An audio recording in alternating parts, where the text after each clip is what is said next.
That's Night Visiting, the third episode of Series 1. It's written by Patrick Ness and starring Greg Austin, Fady El-Said, Sophie Hopkins, Vivian Opara and Catherine Kelly. The episode where people is dealing with their deceased family members. So this episode begins with a night montage of Tanya's dad, where he gets married, he has kids, Tanya growing up. Then 2 years before the events of this episode, her dad dies of stroke. And then in the present day, her family celebrates the second anniversary. At night, as Tanya goes to her room, she sees her dad sitting where the window is, which is pretty scary. His name's Jasper Adiola, he's a policeman and played by Cobner Holbrook Smith, which I think he did a great job.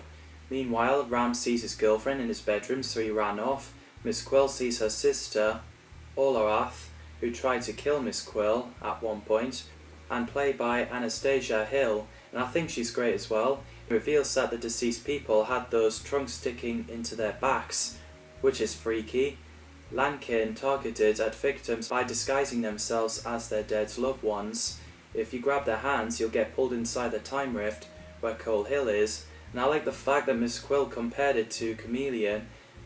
Also, it's compared as Yivo from the Futurama movie, and the first from Buffy and the Vampire Slayer. Meanwhile, Matisse visits Charlie, and the scene when they're lying on the bed naked and cuddling, I had to keep an eye out because I actually watched that episode in school and I didn't see that coming, but I had to make sure that no teachers coming anywhere near and seeing this, as I didn't want to get into trouble.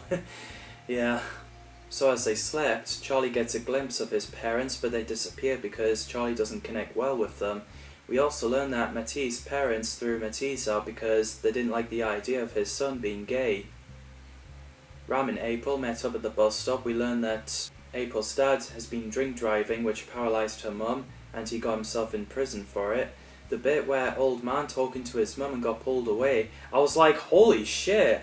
After Olaf's Lankin is defeated and the team is aware of Tanya's bedroom, we get an awesome scene where Miss Quill drove a double-decker bus, which knocked Jasper off after when Tanya got grabbed, but she uses her anger to fight back, which is nicely done. After all, the trunk disappeared. To those who got tied up didn't remember. Miss Quill felt like vomiting when she sees young team gathering.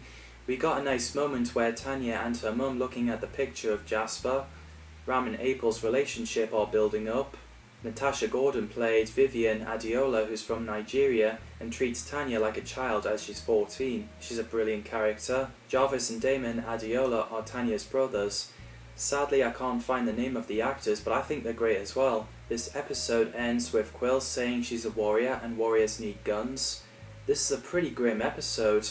What did you think of Night Visiting? Let me know in the comments down below. Thanks for watching and see you in the next video.